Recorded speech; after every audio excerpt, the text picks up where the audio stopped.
Titolo: Facce rudere l'ossa. Una volta era un caso raro, oggi invece con l'evoluzione quasi in ogni famiglia c'è uno sponzaiolo. È l'intellettuale sempre impegnato, è peggio dell'acqua e dello fuoco, se non ci puoi dare controllo, dacci loco. Figlio, niente va bene, ci trova difetti né cose né persone.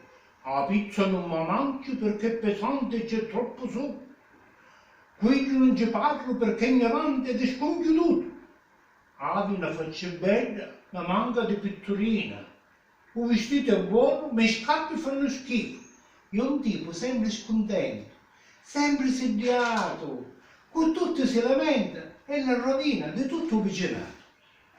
Povera madre e povero padre, a tutti fanno pena per colpa di un figlio sempre ammorrato. I fratelli suoi e le sorelle l'hanno allontanato perché pure che i cognati è sciarriato. Se tu per gentilezza ci vuoi parlare, non solo non ti ascolta, ma ti offende. Io non si abbassa a dare confidenza con persone che non sono alla sua altezza intellettuale.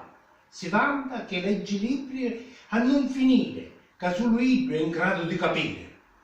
Se per disgrazia non t'ho parentato, c'è uno che assomiglia a un sconzaiolo, tu lo accettare con filosofia. Quando lo vedi, non ce ne conto. Talillo solo quali a sufficienza, non salutare, allontanati di corsa. Solo così ti salvi dei suoi insulti. E io, vedendo signorato, ci resta male e si rudi l'ossa.